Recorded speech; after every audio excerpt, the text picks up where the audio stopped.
Anda masih di Breaking News Kompas TV bersama saya Asri Gunawan dan kita masih bersama dengan Guru Besar Kebijakan Publik Universitas Hasanuddin Makassar sekaligus Direktur Center for Leadership of Indonesia Profesor Muhammad Nur Sadik. Prof, kita lanjutkan lagi perbincangan. Kalau kita lihat di Kabinet Prabowo Gibran ini rencananya kan akan ada 6 Kemenko, kemudian 8 badan, ada sejumlah kementerian juga.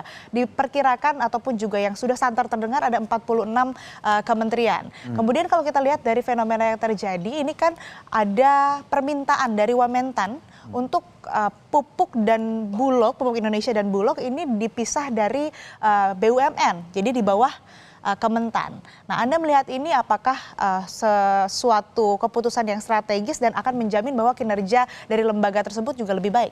Ya, ini menyangkut perilaku organisasi. Jadi organisasi ini dalam pemerintahan Prabowo nanti akan dipengaruhi oleh yang pertama pribadi-pribadi yang masuk, kemudian akan dipengaruhi oleh kelompok setelah dia bergabung dalam satu kabinet yang nanti nggak tahu apa namanya. Yang akan dibikin oleh Pak Prabowo, dan ketika struktur organisasi ini akan merubah perilaku organisasi itu dengan dipindahkannya pupuk dengan Bulog di bawah Kementan ini untuk menjaga linearitas supaya kerja organisasi itu lebih ramping, lebih cocok dengan pekerja itu dibanding dia di BUMN. Karena kita harap jangan sampai di BUMN itu terlalu banyak. BUMN dan ini merasa gemuk, akhirnya perilaku organisasinya agak lambat bergerak. Nah, yang ramping itu biasa agak cepat dan lincah organisasi itu untuk adjustable, menyesuaikan dengan perkembangan zaman. Sehingga pupuk dan Bulog di bawah Kementan itu linearitas harus dijaga, sehingga kemampuan melayani masyarakat itu semakin cepat dan baik dan terarah. Jadi secara tidak langsung Anda menyebutkan kalau pupuk Indonesia dan juga Bulog pisah dari BUMN di bawah Kementan ini secara tidak langsung akan membuat kinerjanya lebih baik begitu? Lebih baik. Tapi tadi PR-nya mungkin harus menjaga linearitas itu, begitu? Menjaga linearitas itu.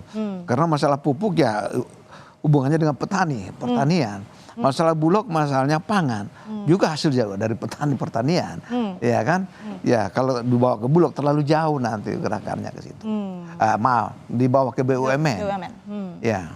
Oke, nah itu kan kalau tadi kita bahas soal Kementerian BUMN terhadap lembaga-lembaga yang ada di bawah Kementerian BUMN begitu ya. Kalau kita bahas ini soal Kementerian Keuangan, Sri Mulyani kan ini kayak hampir 90% mungkin jadi Menteri Keuangan lagi begitu ya. Kemudian artinya Sri Mulyani juga bilang Ditjen Pajak ini nggak akan keluar dari Kemenkyu.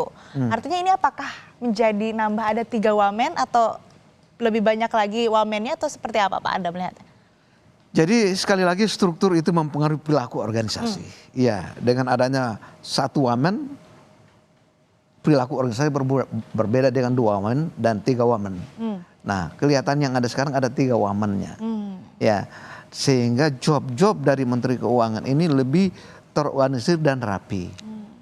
Sekali lagi, ini urusan uang. Jadi urusan betul-betul yang sangat-sangat strategis dan sangat menentukan bagaimana laju pertumbuhan suatu negara. Sehingga memang perlu diorganisir dengan bagus, dengan menambah 3 wamen, sehingga job-job yang ada pada Kementerian Keuangan itu lebih dapat diselesaikan dengan baik. Tapi yang penting intinya jangan sampai banyak kebocoran. Ya, kebocoran-kebocoran ini karena terjadi karena sistem yang tidak cerdas. Sistem yang membuat orang itu bisa melakukan sesuatu dan tidak dapat sanksi apa-apa. Jadi berbuat dengan tidak berbuat pun juga sama aja. Sehingga ada kemungkinan mereka melakukan hal-hal karena ada kesempatan. Hal-hal yang tidak baik karena ada kesempatan itu. Inilah yang harus dirubah. Bagaimana Menteri Keuangan sehingga tidak ada kebocoran-kebocoran keuangan. Jadi perbaiki sistem supaya cerdas lah. Supaya smart. Tidak ada peluang untuk korupsi. Ya sekarang ini peluang untuk korupsi banyak sekali karena sistemnya. Ya, jadi kemungkinan orang itu baik, tapi masuk dalam sistem yang koruptor, dia ikut koruptor juga. Ya sebaliknya juga, ya orang yang memang mempunyai keinginan untuk menyalahgunakan kekuasaan, tetapi sistemnya itu tidak ada kemungkinan itu. Kita harus lihat bahwa power itu tends to corrupt. absolutely power, corrupt absolutely. Jadi kekuasaan itu memang ada kecenderungan untuk disalahgunakan. Nah, itu dia. Tetapi kekuasaan yang mutlak, jangan ditanya lagi deh. Pasti dia salah gunakan. Olehnya itu perlu kita sistem yang cerdas. Ya, stupid people in the smart system, he becomes smart. A smart people in the stupid system, he becomes stupid. So change the system to the smart system.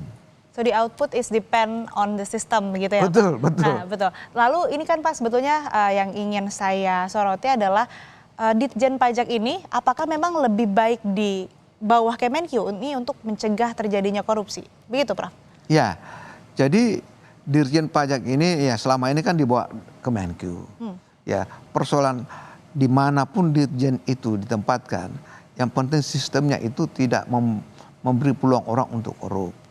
Karena sekali lagi, pajak ini adalah urusan yang paling banyak berpengaruh dalam proses pembangunan suatu negara. Karena pembangunan kita itu banyak sekali ditentukan oleh pajak. Kalau di Amerika Serikat itu antara Partai Demokrat dengan Republik, yang bedanya di pajak. Ya kan?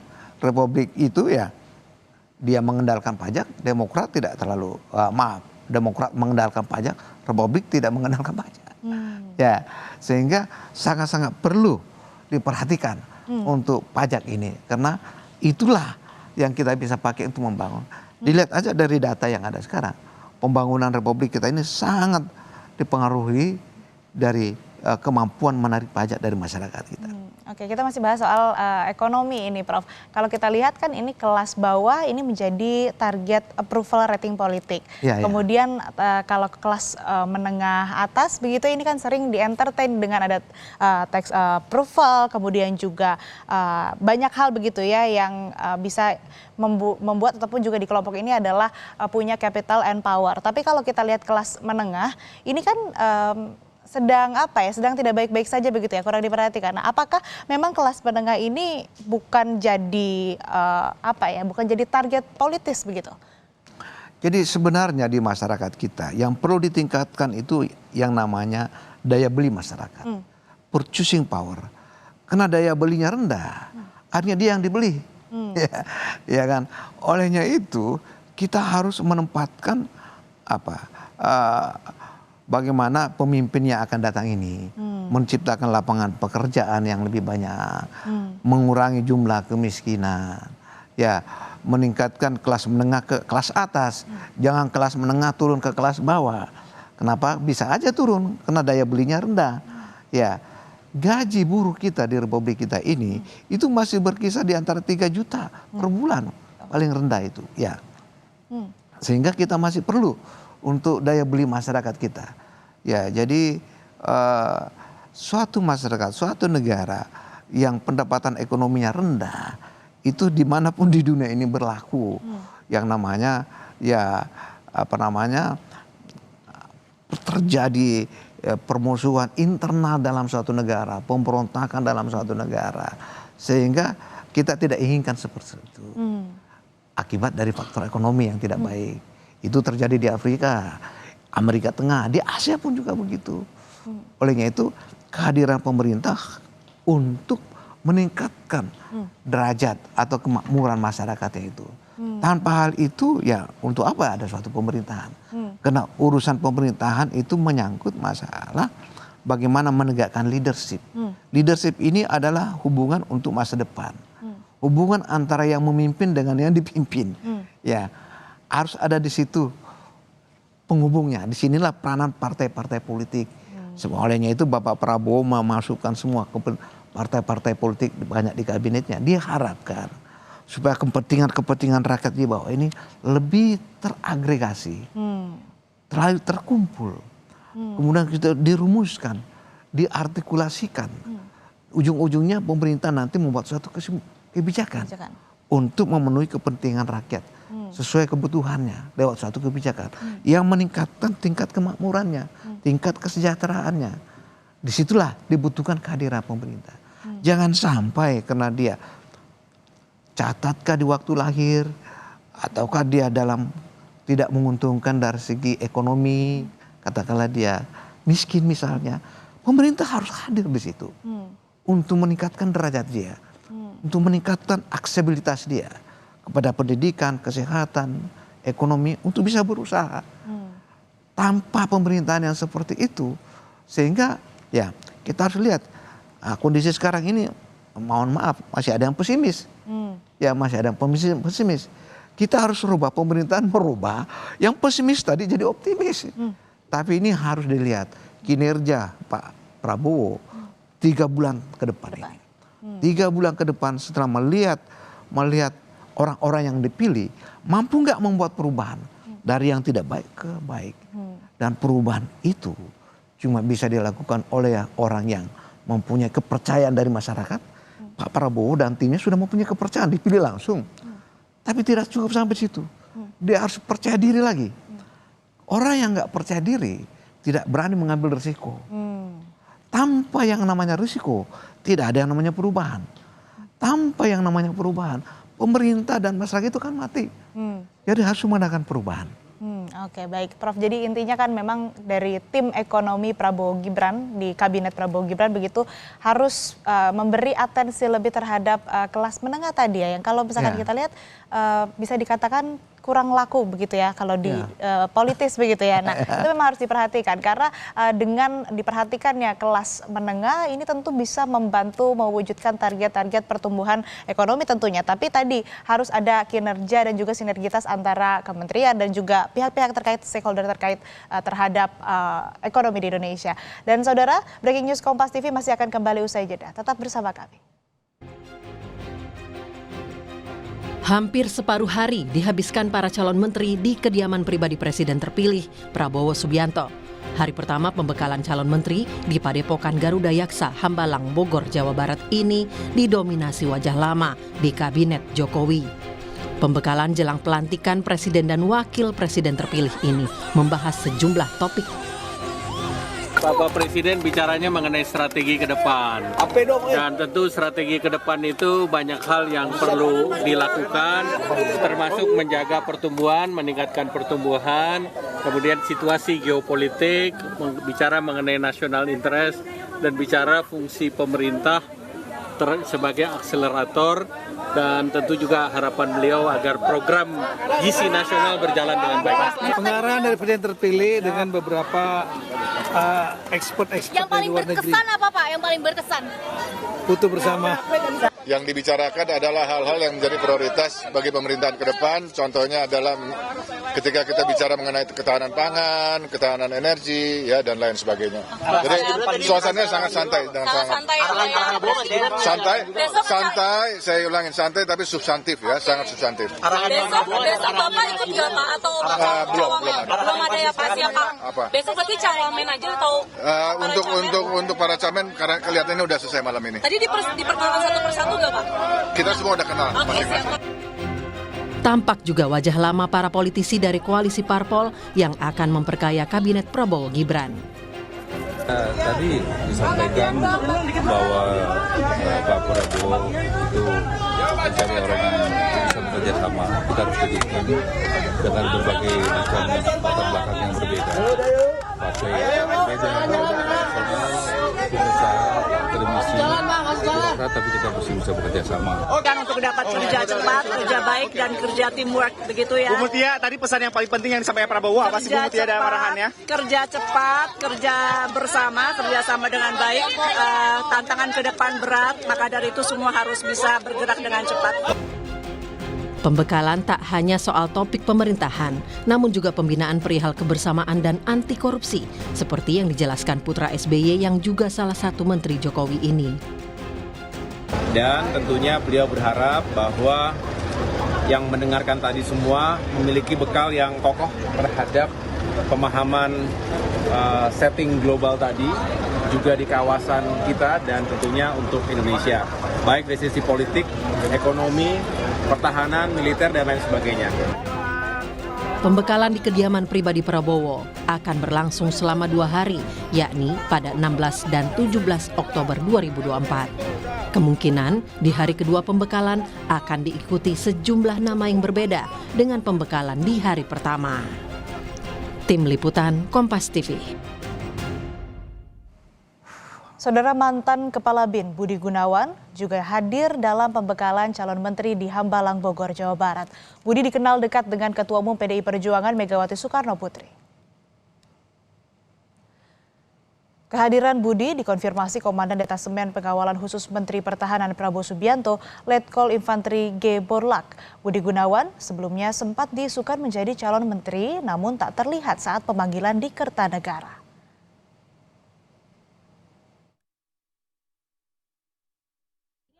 Untuk pembekalannya ada Pak Budi Gunawan? Oh iya, tadi pagi sesuai dengan pengamatan kami saat masuk, beliau ada yang rangkainya masuk. Pada saat kami lihat di pintu masuk ini mereka ada untuk mengikuti kegiatan hari ini dan sampai jam segini pun belum keluar. Dan kita masih bersama dengan Guru Besar Kebijakan Publik Universitas Hasanuddin Makassar sekaligus Direktur Center for Leadership of Indonesia, Profesor Muhammad Nur Sadik. Prof Sadik, saya mau langsung minta nih tanggapannya tadi. Budi Gunawan masuk ke kabinet, yang kita tahu juga Budi Gunawan ini dekat dengan Megawati Soekarno Putri. Seperti apa Anda melihatnya? Kalau melihatnya Budi Gunawan dekat dengan partai politik PDI Perjuangan, kalau itu benar, ya. Dan sekali lagi ini menyangkut masalah menyeimbangkan semua kepentingan-kepentingan.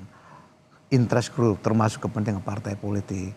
Kalau ada bergabung benar-benar mewakili partai politik PDIP, itu positif untuk dia bergabung. Ya, tetapi sekali lagi ini adalah urusan kerja tim. Ya, kerja tim. Tergantung Pak Prabowo-nya menganggap dalam tim kerjanya nanti. Kalau itu positif dia akan meningkatkan kinerja organisasinya kalau bergabung dibanding kalau tidak bergabung. Sekali lagi ini depend to the Pak Prabowo. Jadi saya katakan tadi, the quality of you depend on the quality of your choices. Ya, kalau dia memilih dia tentu ada pertimbangannya. Tidak memilih juga ada pertimbangannya. Itulah public policy. Apa yang pemerintah lakukan maupun nggak melakukan itu adalah satu kebijakan. Tapi sekali lagi kita inginkan supaya kabinet yang akan datang ini lebih produktif, lebih agile, lebih lincah dalam melayani kepentingan-kepentingan masyarakat.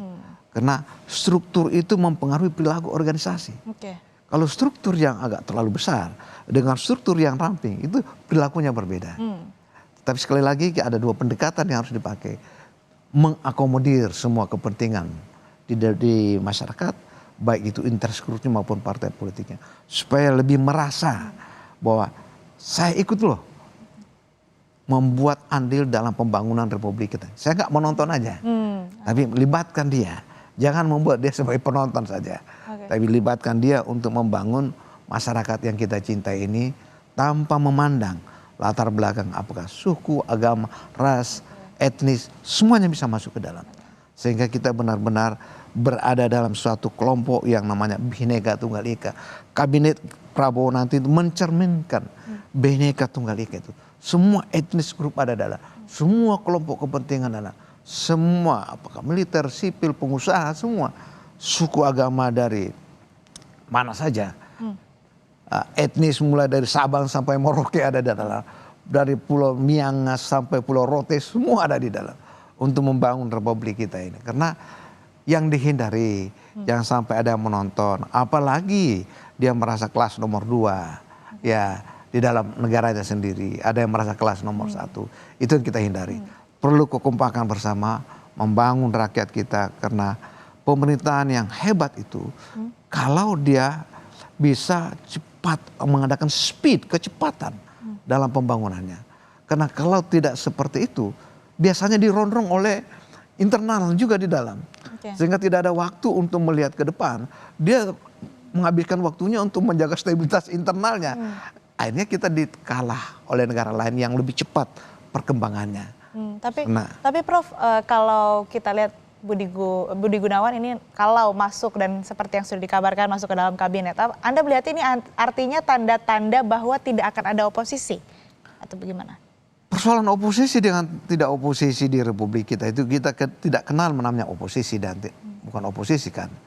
Yang kita perlukan ada kritikan, kritikan yang membangun dari masyarakat, Jadi jangan dianggap bahwa orang yang bergabung nanti dalam kabinet Prabowo tidak berani mengkritik lagi. Silakan mengkritik Pak Prabowo. Kalau ada, walaupun dia sebagai menteri. Karena yang namanya sifat feodal itu, ini menghambat kemajuan. Kita nggak inginkan lagi sifat feodalistik itu ada. Ya kan? Yang dikatakan raja-raja lagi itu. Kita inginkan benar-benar sikap demokratisasi itu muncul. Ya. Jadi walaupun dia sebagai menteri, kita harapkan para menteri mempunyai kritis terhadap Pak Prabowo. Karena yang baik itu, kalau kawan yang baik itu, jangan yang baik-baik saja kita disanjung. Tapi walaupun kita yang berbahaya, kalau kita dalam posisi tidak baik, disanjung pula kita. Itu berbahaya kita ya. Nah ini yang kita harus harapkan, bahwa daya kritisasi daripada menteri-menteri bisa diberikan kepada Bapak Presiden dan Wakil Presidennya kalau ada kebijakan-kebijakan yang tidak pas untuk kemajuan bangsa suatu negara. Jangan dilihat dari oposisinya. Ya, walaupun di oposisi kalau nggak mengkritik nggak ada artinya. Ya, karena yang diperlukan adalah kritik untuk suatu perubahan. Kritik itu apa baik yang kasar maupun yang tidak, semuanya menginginkan perubahan. Jadi kita harus berubah dari yang tidak baik kepada yang lebih baik. Oke, berarti artinya bukan soal oposisi yang seharusnya disorot ya, tapi bukan persoalan oposisi atau tidak oposisi, tapi kritikan yang perlu. Kritikan yang bisa memberikan solusi. Tapi jangan juga selalu kita menyalahkan. Finger pointing itu nggak menyelesaikan masalah. Ya, kamu salah, enggak menyelesaikan masalah. Yang diperlukan adalah bagaimana solusi untuk menyelesaikan masalah. Mencari kesalahan itu gampang sekali. Tapi memberikan solusi untuk perbaikan ini yang diperlukan. There is nobody perfect in this world. Tidak ada orang sempurna di dunia ini. Pasti ada kekurangan dan kelebihannya. Ya, mari kita lihat kelebihan. Mari kita lihat, jangan lihat kekurangannya. Karena yang dijaga adalah stabilitas. Ya, baik pemerintahan manapun di negara komunis, negara demokrasi, yang diperlukan stabilitas untuk membangun. Tanpa yang namanya stabilitas, susah untuk membangun. Stabilitas di bidang pangan, stabilitas di bidang militer, ekonomi, pendidikan. Ini di Republik kita ini masih peluangnya itu masih ada sekali. Olehnya itu diperlukan memang style atau gaya-gaya kepemimpinan yang bisa menciptakan stabilitas itu untuk membangun ya 5 tahun ke depan lagi. Oke, Prof, kita balik lagi bahas soal pembekalan hari ini. Kalau kita lihat juga kan sebelum-sebelumnya presiden yang menjabat ini tidak ada pembekalan begitu ya. Kemudian kalau sekarang ini ada pembekalan dan memang sepenting apa, seperlu apa pembekalan terhadap calon-calon menteri ini sebelum mereka nantinya bertugas? Apakah ini sangat berdampak terhadap kinerja mereka nantinya? Ya, in management itu namanya making a difference. Ya, ada perbedaan. Anda katakan tadi ada kenapa yang presiden lalu tidak ada pembekalan. Dia adakan pembekalan untuk menyamakan visinya, share the vision di sini. Pak Prabowo jangan cuma di kepalanya aja yang ada, tapi dia harus sebarkan, tularkan kepada pembantu-pembantunya sebagai menteri yang akan menjalankan operasional nanti. Sehingga perlu pembekalan, sehingga langkah geraknya itu menyatu. Sangat positif. Sangat positif pembekalan 2 hari ke depan ini dan mungkin terakhir hari ini pembekalan sehingga begitu dilantik langsung tancap gas, langsung bekerja dengan bagus. Sehingga keberadaannya terasa oleh rakyat yang hampir 300 juta ini, 280 juta Republik kita ini, masa penduduknya, terasa kehadirannya dia. Kita akan lihat gerakannya. Ada perubahan tidak? Ya, alhamdulillah Bapak Jokowi sekarang ini ada perubahan-perubahan yang signifikan dengan adanya sekarang ini. Mudah-mudahan, karena ini kabinet pemerintahan berkelanjutan. Perubahan yang dibikin yang telah berhasil dilakukan oleh Bapak Presiden Jokowi dilanjutkan lagi perubahan oleh Bapak Prabowo yang lebih baik lagi. Ya, karena sudah baik akan lebih baik lagi. Tentu ada kelemahan-kelemahannya. Itu tadi tidak ada yang sempurna, tapi pasti ada kelemahan-kelemahan. Jangan lihat kelemahannya, jangan lihat kekurangannya, lihat keberhasilannya untuk kemajuan bangsa Republik. Tapi artinya memang dengan pembekalan ini berdampak besar terhadap kinerja menteri nantinya, artinya gitu Pak? Sangat berdampak besar. Karena ini menyangkut masalah manajemen, ya, handling, ini bagaimana memerankan tugas-tugasnya nanti, ya, dan ini juga menyangkut masalah leadership, Ya, leadership Pak Prabowo adalah ya bagaimana menempatkan tadi itu kepentingan rakyat di atas segala-galanya. Ya, dia nggak mau kalau ada utusan-utusan dari parpol-parpol yang masuk dalam kabinet itu cuma diutus untuk mengambil uang APBN misalnya, katakanlah begitu, iya kan. Tetapi bagaimana dia meningkatkan kinerja dia melayani masyarakat dan masyarakatnya bisa bangkit dan berusaha sendiri. Jangan dikasih ikan, tapi berikanlah pupuk, kail untuk memancingnya. Karena kalau ikan bisa cepat habis, tetapi kalau berikan kailnya, dia akan mencari ikan. Jangan berikan uang terlalu banyak, tapi berikan pekerjaan dia supaya dia bisa hidup makmur. Uang itu dalam tempo sehari, 2 hari, 100.000, 200.000, satu kali masuk di Indomaret, Alfamidi habis. Tapi kalau diberikan pekerjaan, itu akan berhasil. Karena orang yang tidak mempunyai pekerjaan, dia merasa terbuang. Jalan pintas untuk itu adalah obat-obatan. Dan itu tadi kriminalitas. Nah, dia merasa terbuang. Dia merasa hampa. Olehnya itu pemerintah hadir untuk menciptakan pekerjaan lebih banyak. Sehingga rakyat itu merasa bangga. I'm proud as Indonesian. Saya bangga sebagai orang Indonesia. Dengan adanya kepemimpinan yang lebih baik dari pemerintahan yang akan datang. Yang lebih percaya diri. Sekali lagi percaya diri dan nyali yang tinggi untuk mengadakan perubahan itu. Oke, artinya dengan adanya perubahan ada hal baru, pembekalan terhadap calon-calon menteri sebelum bertugas ya harapannya tadi bisa melayani masyarakat lebih baik lagi, lebih efektif juga. Dan percaya diri. Dan lebih percaya diri. Oke, saat ini sudah ada jurnalis Kompas TV, Triksi Valencia yang memantau langsung di sana. Triksi, selamat pagi. Saya coba perbarui lagi informasi kepada Anda. Apakah sekarang agendanya sudah dimulai? Karena tadi kalau Anda sebutkan rencananya pukul 8. Kemudian ada yang bilang pukul 8.30. Sekarang sudah dimulai?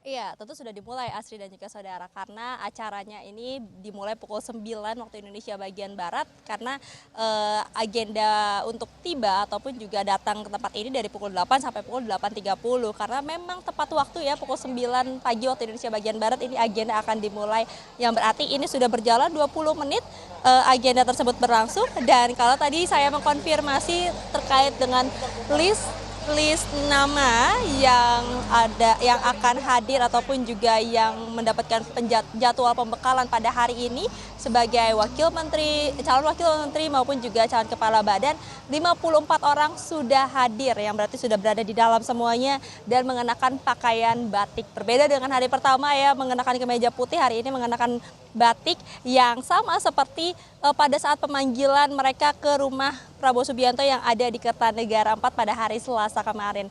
Ada beberapa nama yang juga kita sama-sama melihat pada hari Selasa kemarin datang baik dari segi profesional maupun juga dari segi politisi, ada juga dari segi jurnalis yang memang ada di dalam ini menerima pembekalan pada hari ini. Dan beberapa tema yang tadi akan disampaikan adalah selain introduction ataupun juga perkenalan, nanti akan ada pembahasan terkait dengan kemajuan teknologi, lalu kemudian juga ada anti korupsi tentu saja yang kembali diingatkan ataupun juga menjadi pesan dari Prabowo Subianto Presiden terpilih kepada orang-orang dekatnya yang akan bekerja bersama-sama dengan dirinya untuk mengingat kembali bahwa korupsi ini harus hapuskan ataupun juga harus dituntaskan ya. Jadi tidak boleh ada orang-orang yang bermain dengan anggaran, tidak boleh ada orang-orang yang bermain nakal begitu ya di kalangan pemerintahannya. Tentu ini kita akan kawal bersama-sama nanti pada 5 tahun ke depan.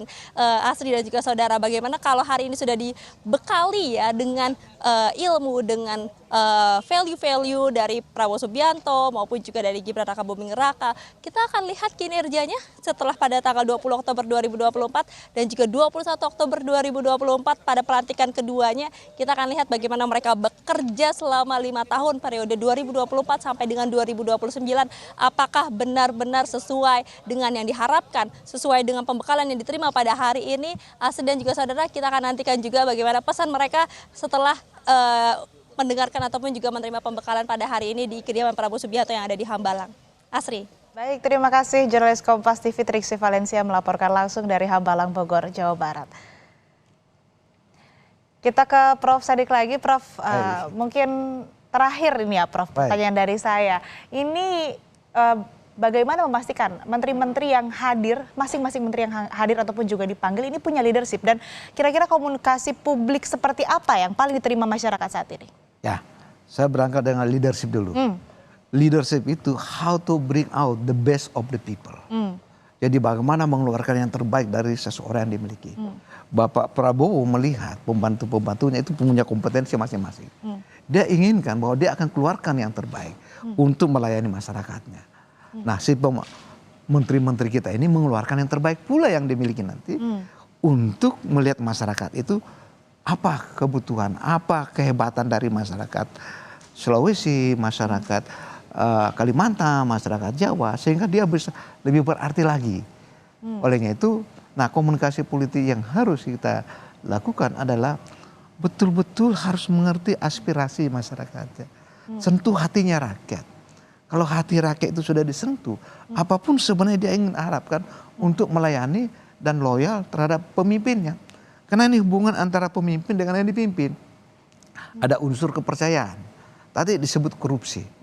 Korupsi ini extraordinary crime di sini. Jadi pemimpin-pemimpin yang nanti ini pada umumnya itu pada level pemerintahan, korupsi itu banyak terjadi pada penyuapan, disuap gitu ya. Olehnya itu harus dihindari. Sistem ini harus mengurangi, mendeteksi supaya baru terjadi, baru ada pembicaraan atau apa sudah terdeteksi, sehingga tidak akan terjadi seperti itu. Karena ini sangat-sangat merugikan rakyat kita yang jumlahnya hampir 300 juta itu. Dengan adanya oknum-oknum yang koruptor itu dan uang rakyat. Sebenarnya pemerintah nggak punya uang. Yang punya uang itu rakyat. Dibelanjakan oleh pemerintah. Harusnya untuk kepentingan rakyat. Bukan untuk kepentingan pribadi, apalagi untuk kepentingan kelompok. Nah ini yang harus kita jalankan, bahwa benar-benar put people first. You are the leader. Ya, jadi leader ini sangat banyak orang percaya bahwa itu adalah skill atau keterampilan. Sebenarnya leadership itu adalah cara kita melayani. Cara kita melayani, the way of life. Cara kita melayani masyarakat kita. Olehnya itu perlu ada yang namanya the highest leader of leadership. Kalau menterinya ini mengutamakan kekuasaan untuk duduk di situ, yakin dan pasti tidak akan mungkin mempunyai the highest level of leadership.